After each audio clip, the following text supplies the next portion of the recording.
Health in Africa Summit. Well, Chris, thank you very much. That's my kind of introduction. Short and sweet and to the point, and I appreciate it very much. And Helene, thank you for what all that CARE does. Steve, thank you for your co-sponsorship today. And Wayne Lord, let me tell you about Wayne Lord. If you ever need somebody to man a project and see it, bring it to fruition, Wayne Lord is the guy. I've never seen a more tenacious, harder worker on a project than anybody, anywhere, anytime, any place. And although I don't know that it's a secret, and I hope it's not, because I want to make sure it's not a secret, Wayne is retiring at the end of this month.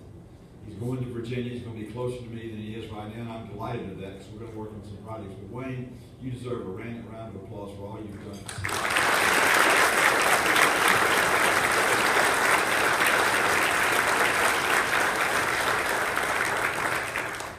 Chris is exactly right about how I took an interest in Africa. I want to add one point to it. When I took my first trip to Africa, after being named the chairman of the subcommittee on Africa because nobody else would take the job, I went to Africa and I fell in love with the African people for three reasons. One, they are intuitively a wonderful people. Second, they love to interact with us. And third, they're a tremendous opportunity for our country to develop friendships around the world. So I took an interest in Africa and have traveled to Africa many, many times. Although I'm no longer on the Africa Subcommittee in Foreign Relations, I am now the ranking Republican on International Trade, which deals tremendously with Africa and the AGO Act, the African Growth and Opportunity Act. So I have a lot of tentacles into Africa. I have a lot of friends in Africa. And I'm so glad that CSIS and the World Affairs Council and CARE are sponsoring this third annual summit today, and I'm delighted that you asked me to be a part of it. You know, people say, what's so important about Africa? Well, let me tell you what's so important about Africa. There are a lot of people in Africa who are just at the bottom end of the developing scale in terms of developing countries. The opportunity for Africa to grow and prosper is tremendous, but Africa is going to have three things that it doesn't have right now. First of all, it's going to have to end its cycle of poverty. That's number one. Second, it's got to end its problem of hunger. And third, it's got to become a more healthy economy. And health is one of the things we're going to talk about today, and I'm delighted to talk about it, because America is engaged and involved on many levels in global health, but in particular in Africa. We are fortunate in Atlanta, Georgia, to be a home of the World's Health Center, the Center for Disease Control, the CDC, on the Clifton floor. And Tom Frieden does a marvelous job 24/7. He's the hardest working guy I've ever seen. In fact, on Saturday, when I was going to speak and introduce the governor at a rally in Gainesville, Georgia, my BlackBerry goes off and it's an email from Tom Frieden bringing me up to date on a particular health issue around the world. He is passionate about his job. I've been fortunate enough as a senator to deal with three directors of CDC, none better than Tom Frieden, and the great job that they do out there. Tom Frieden deserves a round of applause.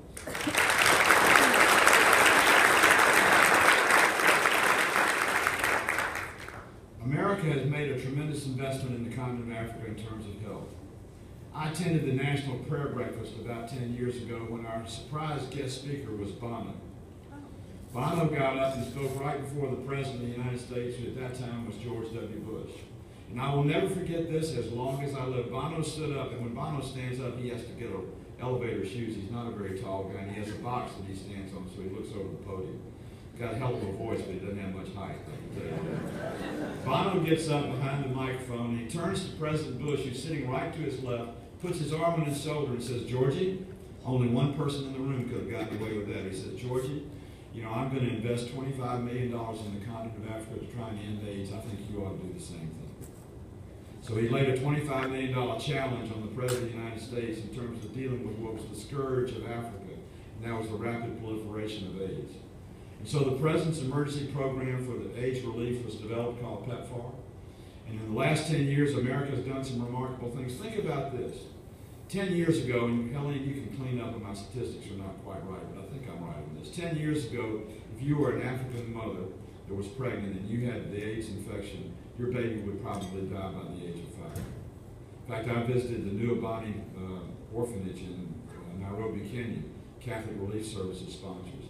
It's an interesting place. You go there, they have about 5 acres of a 5-acre cemetery where orphans who were brought to them, who were children born to a mother with AIDS, ultimately died by age 5. They don't have any more ceremonies anymore. They don't have any more funerals anymore. They built a school because now children born to a mother with AIDS, because of the antiretrovirals and American investment in AIDS relief, they're born AIDS-free. And they live a normal, healthy life, which is a remarkable gift of the American people. It's a remarkable gift to the world, and it's a very important gift. So anyway, at that particular breakfast, Bono inspired the President of the United States to look at the scourge of AIDS in Africa. When we looked at it as a country, we realized what was going on in Africa could go on around the world. And we knew we needed a generation free of AIDS, and we need that disease to be conquered. And so because of the investment in the United States of America, because of the work of NGOs like CARE, because of corporate businesses like UPS that handle the logistics on Africa, the antiretrovirals are distributed around the continent, and we're turning the curve in terms of AIDS infection in Africa. Like one of our biggest challenges now is so many people are now living a normal life in Africa who would have died from AIDS had it not been for antiretrovirals. Maintenance of life is now the issue, not the termination of life because of the AIDS disease.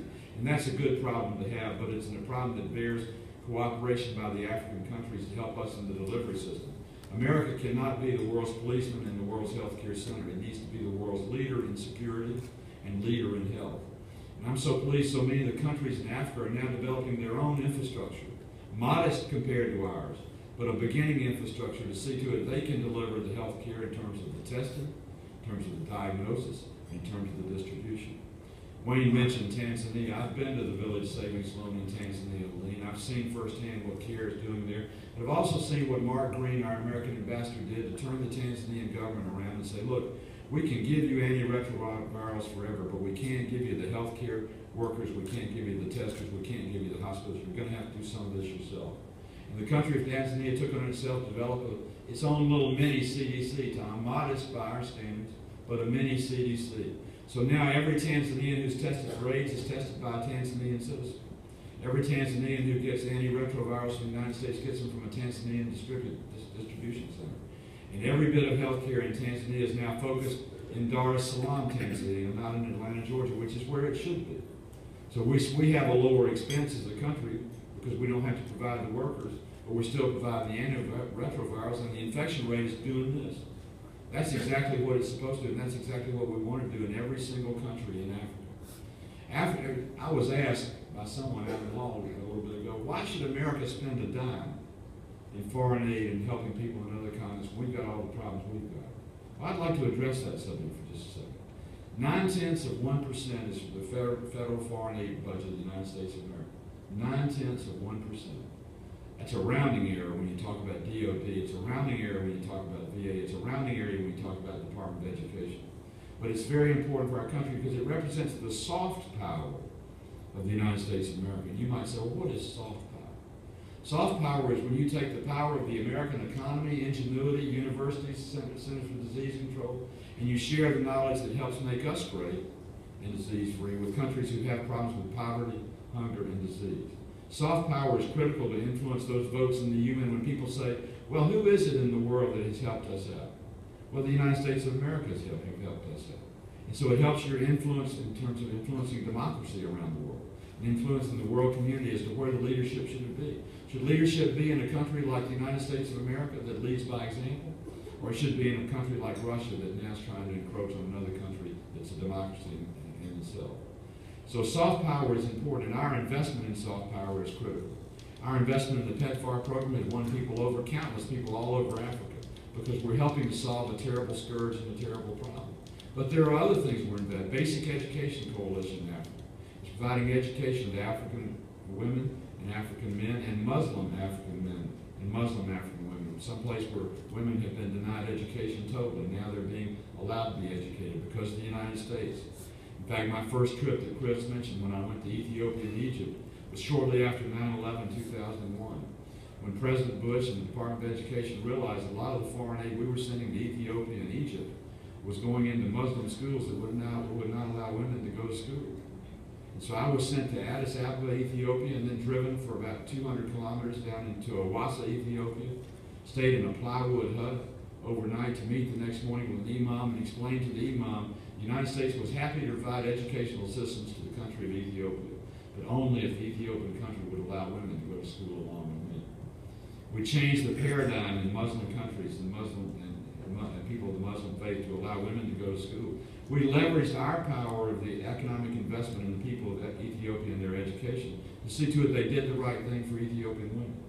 We need to do the same thing in terms of health care, the same things in terms of hunger and poverty. When you talk about disease for a second, it starts with good, clean water and potable water. 80% of Africa doesn't have that. 80% of Africa has water that is not drinkable, not potable, and not usable. But things are changing in Africa because of the Coca-Cola company and other companies who are making an investment on that continent. I've been to Ghana, and I've been to the Coca-Cola plant in Ghana, but I've also been to the package plant in a village about 3 hours out of the capital. A package plant that takes water from the dirtiest river you have ever seen in your life. The nastiest water I have ever been around goes into a package plant. Sand filtration, gravel filtration, chemical treatment. But the ultimate key is ultraviolet ray treatment, which kills all forms of bacteria.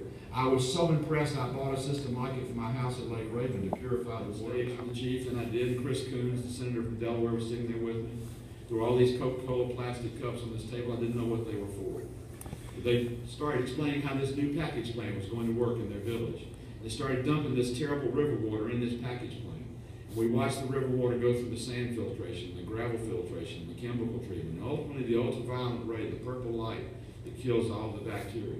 And then there was a little faucet at the end of the package plant. And they took that Coca-Cola plastic cup and they went and turned the faucet and put some water in, and they gave it to me and said, drink it. I thought that was the end of my life. It was a little flat, but it was great water. Never had a problem. Those people in that village now have potable, clear, treated water because of an investment by an American company that taught them not just how to clean their water, but how to sustain the cleaning of their water. Because the Coca-Cola company charged them, each member of the village, 7 cents a day for 5 gallons of water. 7 cents a day for 5 gallons of water is the sustainability rate in terms of income to keep up the maintenance and upkeep on that plant. So we're not giving them a gift. It's like the biblical admonition to teach a man to fish and they can eat for a lifetime. Give him a fish and he can only eat for a day. In Ghana, the people have gotten their water for a lifetime because of sustainability and the investment of an American company. And clean water, as it spreads around Africa, will get rid of disease and the threats of disease, which are important to us as a country, which is the second reason it's important to invest American money in health care in Africa. You know what's the biggest threat we have? And Tom Frieden made me watch the movie Contagion, which gave me the willies and still does every time I think about it. But his biggest nightmare, and mine every night when I go to bed, is what if something got loose in the world and we couldn't stop it? And the word diseases are always trying to beat our bacteria, beat our antibiotics, beat our technology. They're always trying to be a little bit stronger and a little bit more virulent. We have a situation right now with the Middle Eastern respiratory syndrome, MERS. We've had a couple of cases that have been identified, one in Saudi Arabia, one in the United States of America. Because of the CDC, we're on top of it. We're getting to the bottom of it, and we're going to see it doesn't spread and it doesn't go around. But because that disease started in Saudi Arabia, it gives you the illustration of why world health is important. You know, Martin Luther King, in one of his great letters from the Birmingham jail, said, injustice anywhere is a threat to justice everywhere. Well, disease anywhere in the world of jet airplanes and easy technology is a threat to us, not just on the continent where it starts, but it's a threat to us in the United States of America. And it's invisible and you can't see it, and it can get on an airplane, it can get on a ship, it can get any different type of pathogen, but the next thing you know, it's here.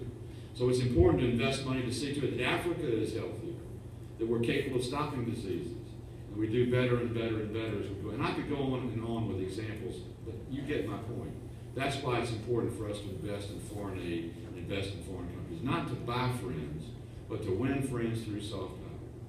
My last point that I want to make in my remarks is simply this. Africa is also a hungry continent.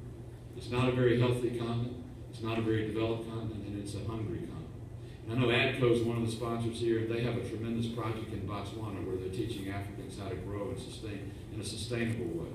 We're trying to teach them how to use genetically modified organisms and seed to develop things that can be sustained through through weed infestation and disease infestation. We're taking American technology from the Cooperative Extension Service at the University of Georgia to see to it that agricultural technology is at the leading edge. And every time we can teach them how to grow their food and sustain that growth, we can end the cycle of hunger, the cycle of disease, and the cycle of poverty. There's a little company in Georgia called Manna. They're located in Fitzgerald, Georgia. Anybody ever heard of Manna? A few people have. I know Helene has. It's a not-for-profit. What's the #1 product in Georgia? It's peanuts. They take peanuts and grind them up into peanut butter paste. They take fortified vitamins and impact the vitamins into the peanut butter. They take powdered milk and put it into the peanut butter paste. And then they do hot seal packs, you know, like meals ready to eat, MREs. They do 3.5-inch packs like the little ketchup packets you'll see at McDonald's or Arby's. They ship millions of them a year through the UN to be distributed to end famine and hunger and malnutrition. The children in Somalia, in Dadaab, which is the camp in northern Kenya where they're going to flee Somalia, those children that were dying 2 years ago are living today because of the technology in Fitzgerald, Georgia. They can get 3 packets of fortified peanut butter paste to a child who otherwise would have died from malnutrition, that now is a healthy, happy baby. Georgia Peanuts and a Georgia company saving lives in Somalia in a Somalian refugee camp called Dadaab.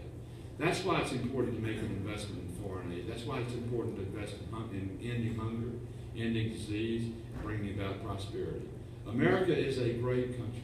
You don't see anybody ever trying to break out of the United States of America. They're always trying to break in. And that's for a very good reason, because we relish freedom and democracy and peace and liberty.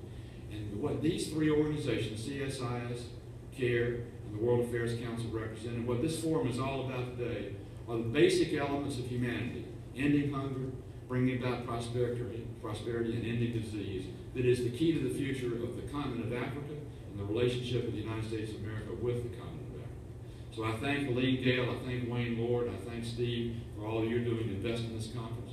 You've got some great speakers today. John Rice is going to speak at lunch. He's a terrific guy, does a great job for GE Power Systems, General Electric, and American Business. Tom Frieden is going to talk today. Helene Gale is going to talk today. I'm the warm-up act. I'm getting off because the hook is coming. I'm getting the signal from the back of the room. God bless you all, and God bless the United States of America.